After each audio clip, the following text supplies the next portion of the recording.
So it's a special day today. It's Father's Day, isn't it? So the wife in Filipino are the ilaw ng tahanan, and the husbands are what? Tagapunde ng ilaw. Ayan. So, yeah. So it's Father's Day today. And can I have all the fathers to breathe in, breathe out, as we cherish the special moment that at last we are celebrated. Can you tell the father beside you, you did well. And God is so proud of you. You did well, and let God continue to abound you with more patience. Yeah, we need that one, yeah? Patience and favors as you continue with your fatherhood. I knew every father want the best for their children. Is that an amen for fathers, yeah? Amen. Growing up as a child, we look up to our fathers. We model ourselves to them. I want to be like my dad when I grow up.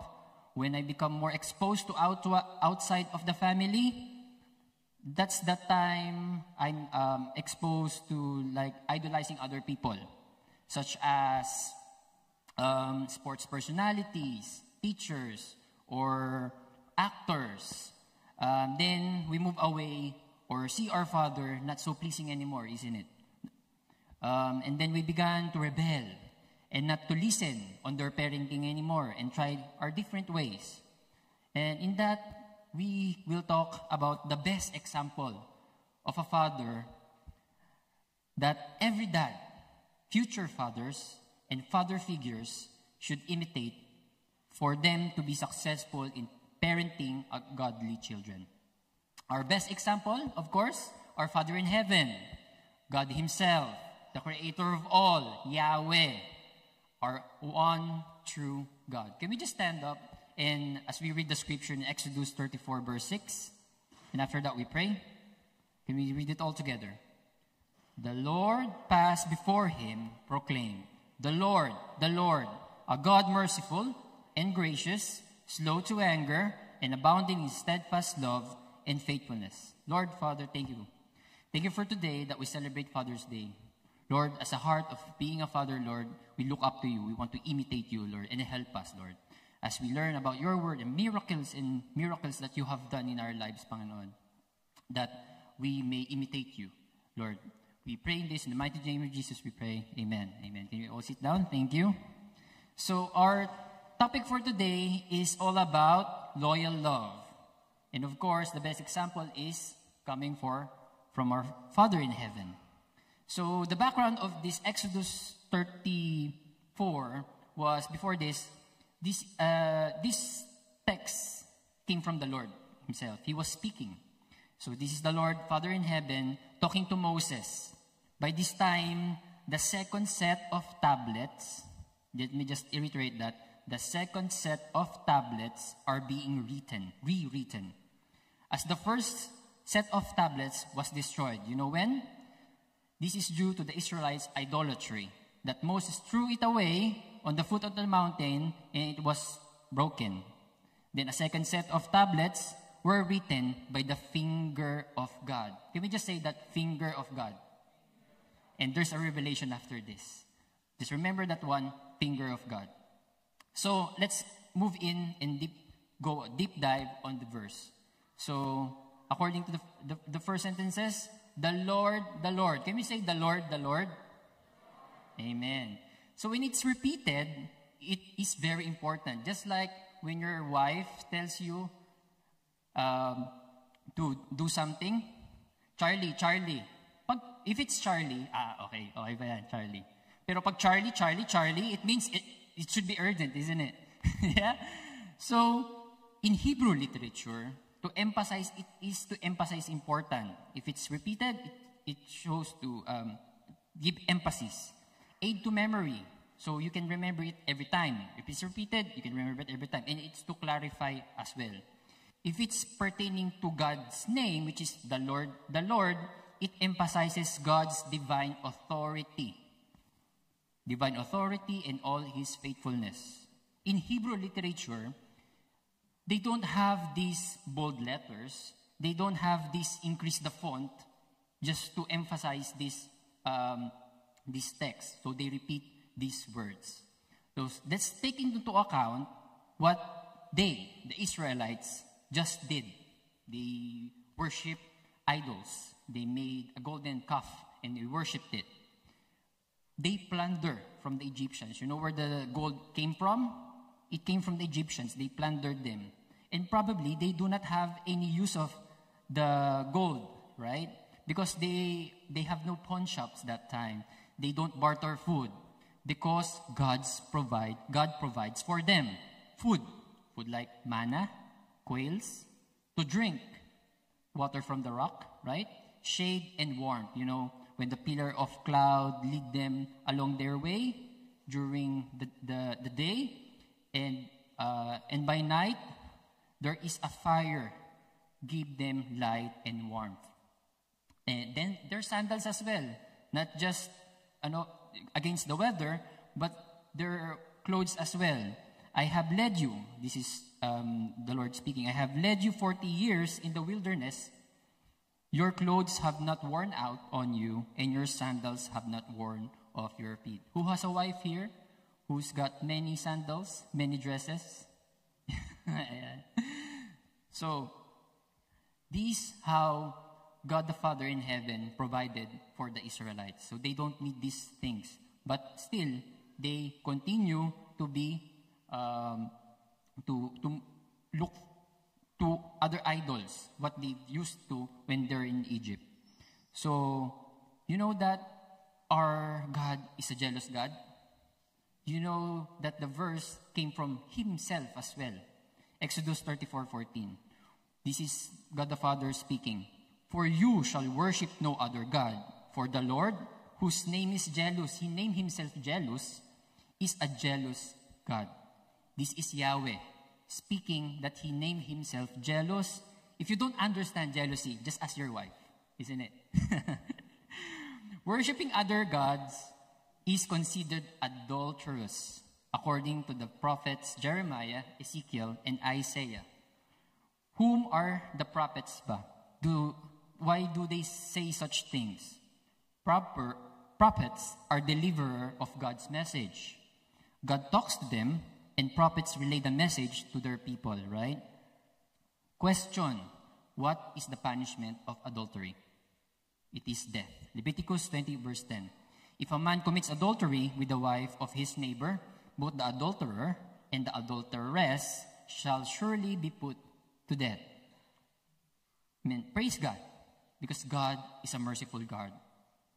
So God's wonderful love, first one is He is a merciful God.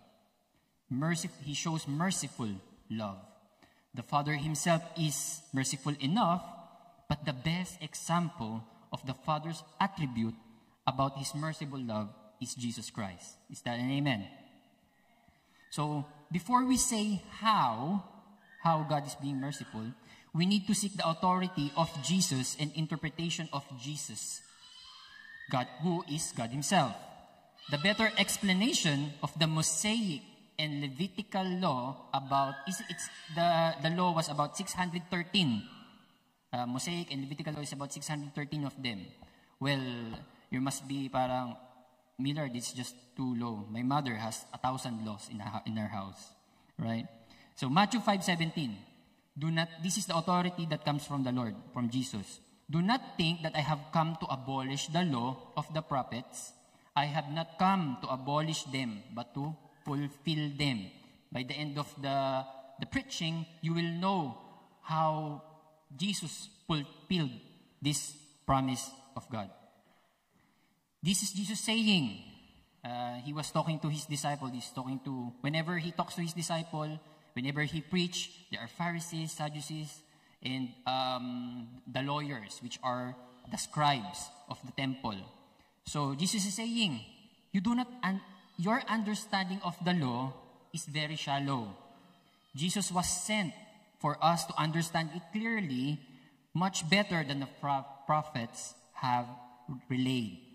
So let's interpret about what happened when the scribes, lawyers, and Pharisees, when they brought a woman who they caught in act of adultery, They want to stone this woman to death and ask Jesus permission to do so. But Jesus said, John 8:1, verse 11, "But Jesus went to the Mount of Olives. Early in the morning, he came again to the temple. All the people came to him and sat down and taught them. The scribes, the lawyers, and the Pharisees brought a woman who had been caught in adultery and placing her in the midst. They said to him, 'Teacher, this woman has been caught in the act of adultery. Now in the law,'" they put the law of Moses, "'the law, Moses commanded us to stone such woman. So what do you say?'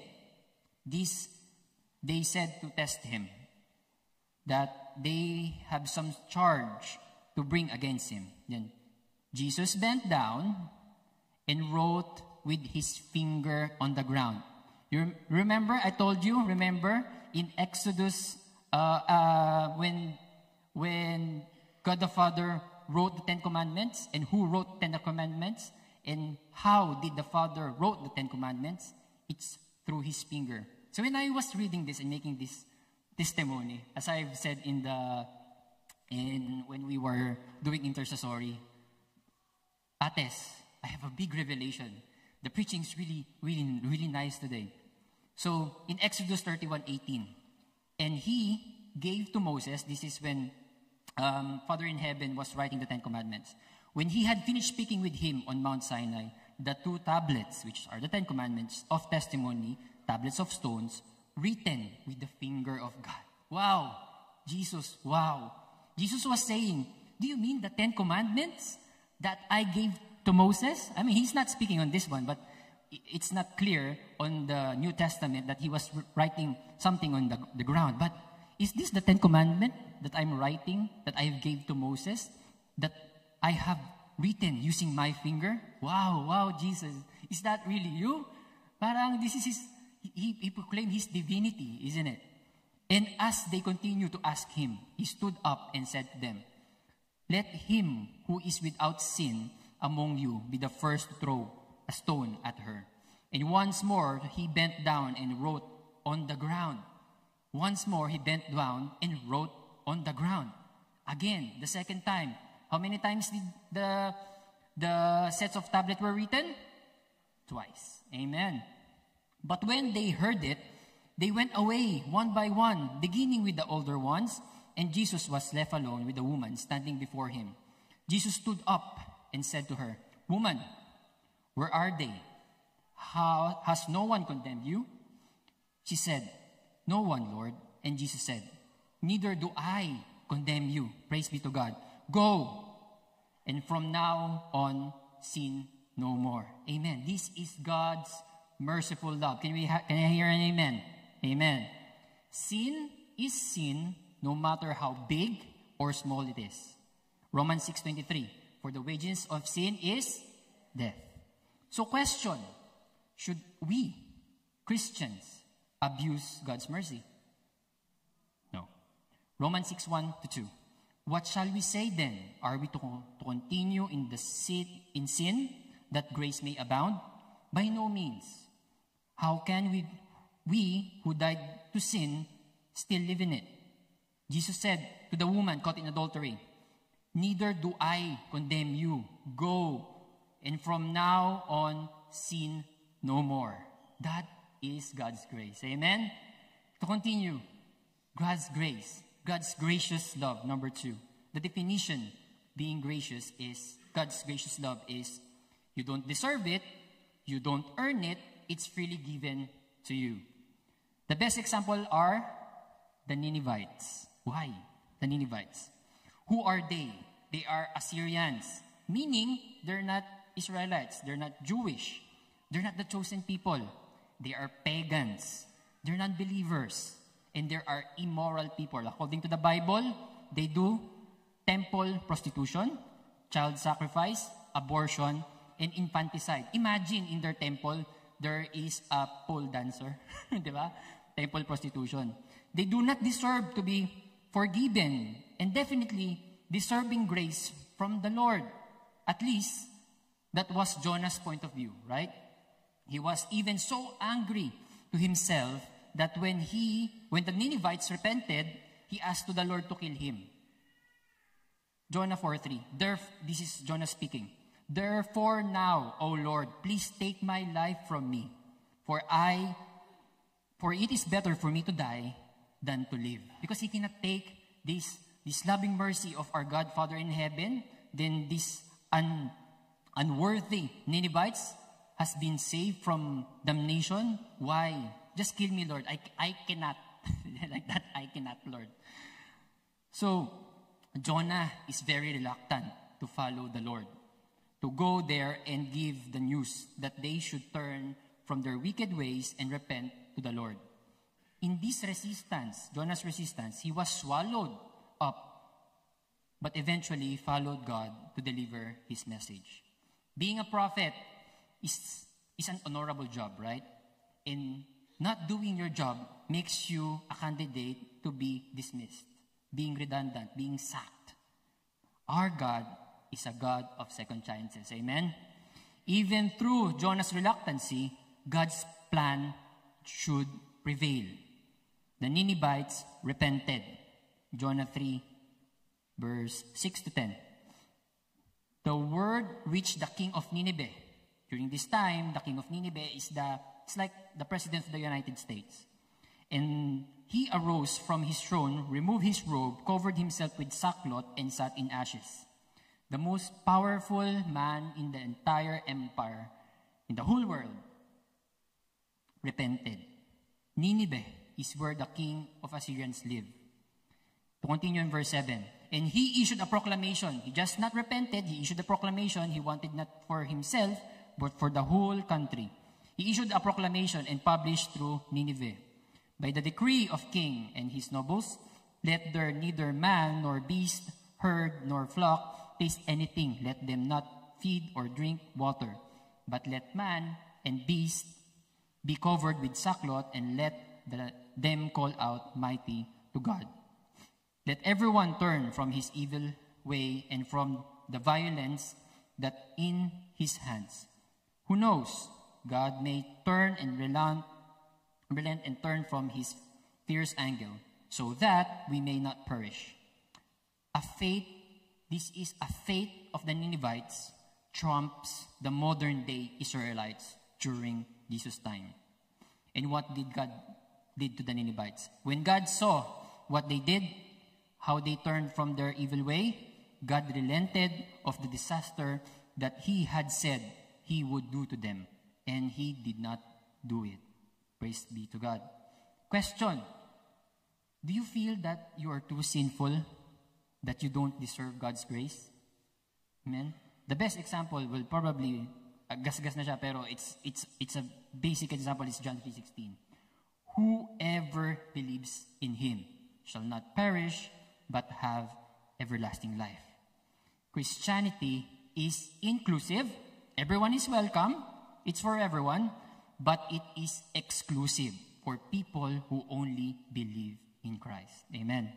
John 3:17. For God did not send his Son into the world to condemn the world, but to save the world through him. After you put your faith in Christ, he is willing to redeem us back, paid in full. There is one thing he asks us to do. What is it? Repent. Matthew 4:17. From the time of Jesus began to preach. This is the time Jesus began to preach. What's the first word came out to his mouth?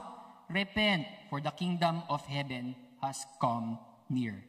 After Jesus won the temptation of the devil, he started his ministry, and the first one comes throughout his mouth is repent. The Greek word of repent is metanoia, to change one's mind for the better. What is the best example of metanoia? Ninevites. This is why Jesus talks to the teachers of the law and Pharisees, people who are versed with the Word of God, the Torah, but blinded with their ambitions and self-conceitedness. In Matthew 12:41, Jesus is speaking. The men of Nineveh will stand up at the judgment with this generation, talking about the current people of Jerusalem, and condemned it. For they repented and at the preaching of Jonah. And now, something greater than Jonah is here. Is this God? When I was reading this, God, is this the reason why God keep pushing to save the Ninevites, even though they're very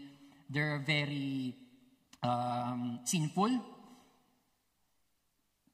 They turned around on their wicked ways so that it will be the best example of Jesus about repentance to the people who are blinded and deaf to His word. Amen? That shows how God's gracious love is to all who believes in Christ. You don't deserve it, but He gave it anyway. Amen? Amen? So, we come to the third point of slow to anger. To define slow to anger, we have to define how quick anger is. Everyone would know that, how quick anger is. It is our human nature for us to be angry when provoked, when only provoked. I mean, you're walking, barefooted, and something hit your small toe. Ouch, I'm angry already. I will kick the chair again, di ba? That's how little we are provoked to anger. Anger is not sin, but what is your action and thoughts that arise from anger can cause you to sin. When you are quick to anger, you become violent. Some of us. Regretful words come out from your mouth. Sometimes we become poor. Example, when you're driving, then someone cut you on the road. Then there will be like road rage. You want to make bawi to this car that cut you. Then you bump each other. It's really expensive to have a broken car, right? What for? To go out and punch each other, then get sued, things like that. Let's not go out of the road. Let's go out inside the house. When sometimes family or couples quarrel, sometimes they throw things, especially in Filipino movies, they throw porcelains like that. Then it hit your 1,000 pounds telly. It's really expensive, right? So that is why we shouldn't be angry. We should be slow to anger. In Ephesians 4:26, be angry and do not sin. Do not let the sun go down on your anger. Question again. How can I feel better if someone provokes me to be angry? First point, do not retaliate. In Romans 12:19, beloved, never avenge yourself, but leave it to the wrath of God. For it is written, vengeance is mine. I will repay, says the Lord. When I was reading this, oh no, my heart got broken. I thought Captain America was the first Avenger. It's God pala. So, Hollywood. Second, do not be violent. Jesus rebukes Peter when Ate May, where's Ate May? Yeah? Do not be violent. Jesus rebukes Peter when he cut the priest's servant's ear when Jesus was captured. Matthew 26, verse 52. For all who take the sword will perish by the sword. Third point, control your tongue. James said in James 3:8-9, but not human being can tame the tongue. But no human being can tame the tongue. It is a restless evil, full of deadly poison, which we use, we bless our Lord, and we curse people who are made in the likeness of God. So how can you tame your tongue? Jesus wants us to tame our tongue ourselves. So when we provoke, Jesus said, Luke 6:27-28, but I say to you who hear, love your enemies, do good to those who hate you, bless those who curse you, pray for those who abuse you. That's how you tame your tongue. But what we need to be angry of. There are things in the Bible that we need to be angry of. acceptable anger, according to the Bible. And what is that? It's our righteous indignation. Be angry to the things the Lord called sin. Galatians 5:19 to 21.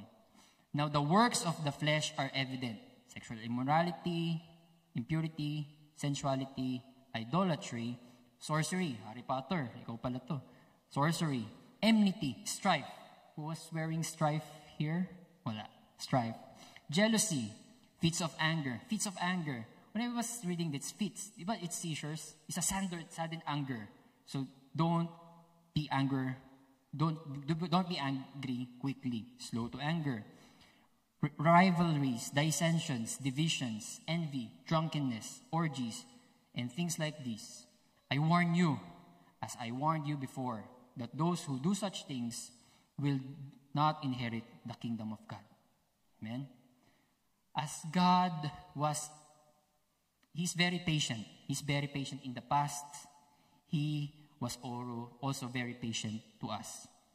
He was patient to the wicked people during Noah's time, you know. God waited for Noah to build the ark, then flooded the whole earth. He was very patient to the Israelite. It went 40 years in the wilderness, but he still continued to provide. He was very patient to the Pharaoh. It should have been like one plague, but it took him 10 plagues because he waited. He was very patient to the Pharaoh. Fourth point, abound in steadfast love. The definition of steadfast is unwavering, never changing, consistent, and never falter. Romans 8:35 to 39. This is Paul speaking. Who shall separate us from the love of Christ?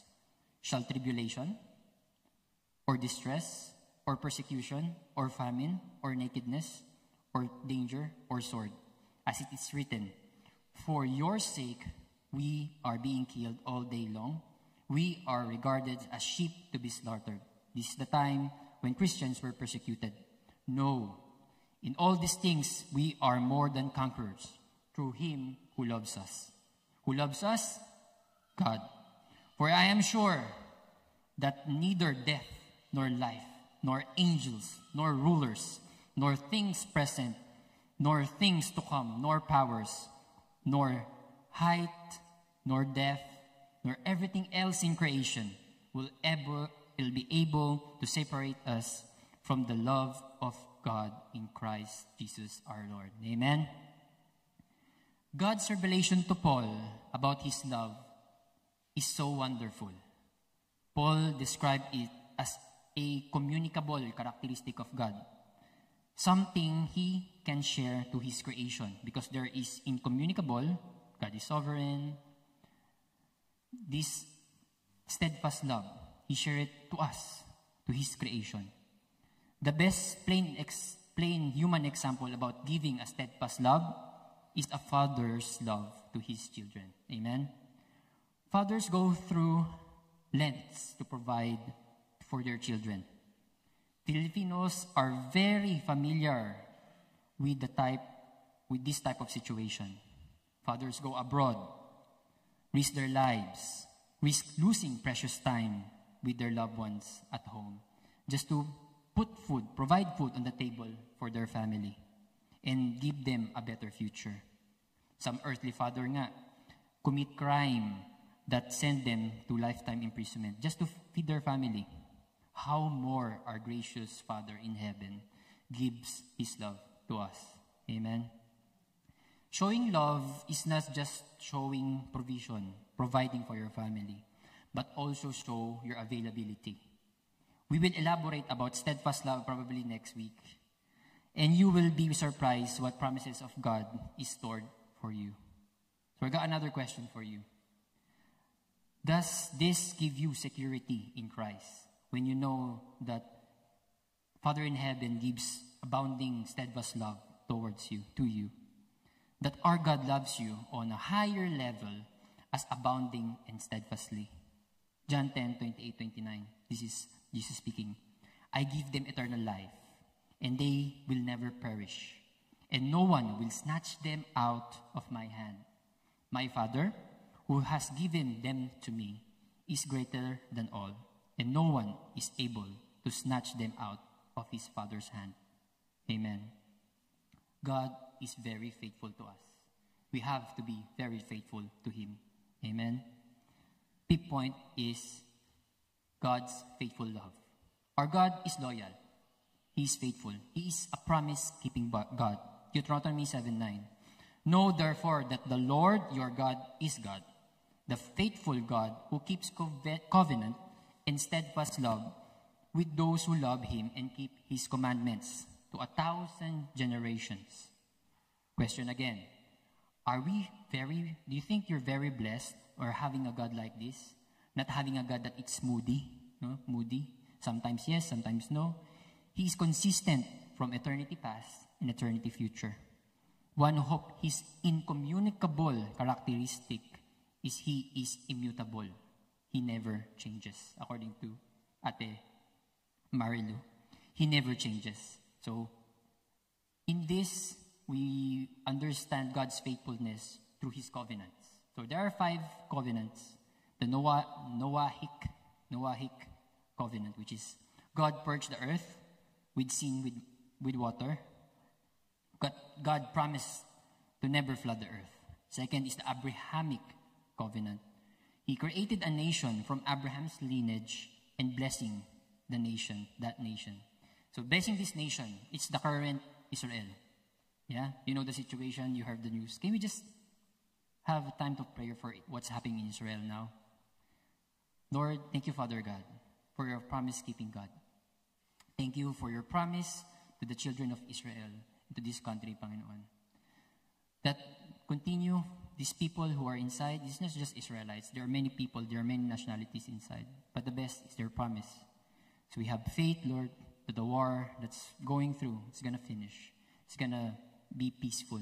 Because you have a promise that this nation will not falter. This nation will not burn down. In Jesus' name we pray. Amen. So, God promises Abraham that on his lineage, he's going to bless this nation, which is the nation of Israel. Next, third covenant is Mosaic. So in the Mosaic covenant, you keep the commandments, you'll be blessed. You break it, you'll be cursed. In the fourth is Davidic covenant, which is a promise a Savior is coming from the line of David.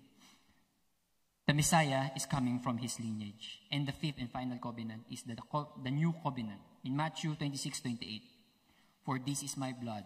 This is Jesus speaking. This is my blood. Someone has to die. When you see blood, it doesn't come out like transparent. Someone should cut someone to see blood. Someone should be hurt or, worst case, be killed, which is poured out for many for the forgiveness of sin. Can we just underscore forgiveness of sin? You know, before this Noahic covenant, there is a covenant that was promised in Adam and Eve. The reason why Adam and Eve was kicked out of the Garden of Eden was because of sin.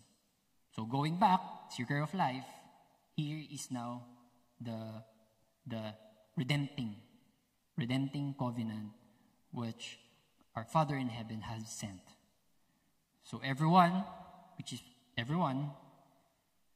He forgives sin. What causes us to separate from God is our sin. We are happily living in the Garden of Eden, until the time we have sinned and ejected from the place of comfort to a place of toil and suffering.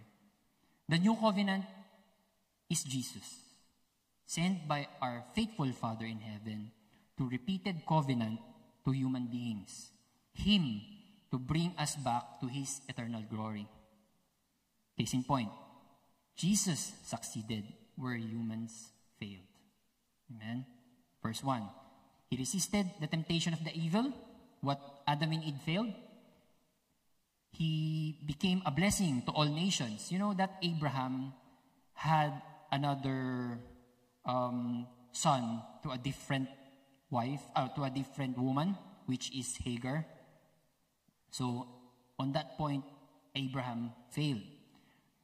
Third point, perfectly follow the laws of God. You know that Moses and the Israelites, they come and go with keeping their commandments, but Jesus has perfected to follow this one. And he also explained how to to live with the laws. Then came from the line of David, King David himself. So how did King David fail? You know, the line of Jesus came from Bathsheba, which Bathsheba was having an actual husband in the first place. And King David and Bathsheba had a son, but it died, eventually died. And that's the promise. No, I was thinking, I was telling to Melay, you know, the phrase that Jesus succeeded where humans failed, probably that's the reason why that child of David died. Because it's not the promised child. It shouldn't have come from that child's lineage. Amen? So David failed that time, but Jesus succeeded in everything. Because in John 16:33, I have said these things to you, Jesus is speaking, that in me you have peace. In the world you have tribulation, but take heart, I have overcome the world. Amen. Praise be to God. So as I end, mabilis na naman, as I end, can we just call the children from kids ministry to come in front?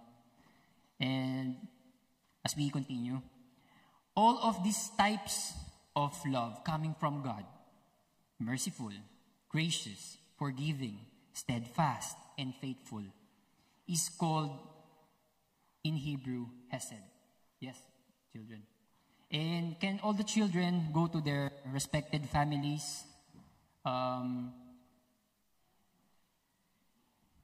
Moms and dads. And after this preaching, we're just going to have a corporate prayer after this. So if you are still not satisfied with God's love with you, Romans 5:8. But God shows His love for us in a while we were still sinners. Christ died for us. If you, in Ephesians 5:1, we should imitate our God.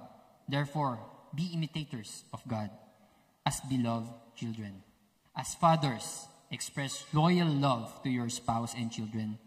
It will give them security, strengthen your relationship with your wife, and brings fruit of the Holy Spirit, which is joy, peace, patience, kindness, goodness, faithfulness, gentleness, self-control. Against such things, there is no law. 1 Corinthians 13:13. So now, faith, hope, and love abide, these three, but the greatest of these is love. This is because God is love. The best gift we can give to our dads this Father's Day is a prayer that comes from the heart of people whom we really love the most, right? And asking it to one who is willing, who is our Father in heaven, is willing to give these prayers and is capable of giving these prayers, is our Father in heaven.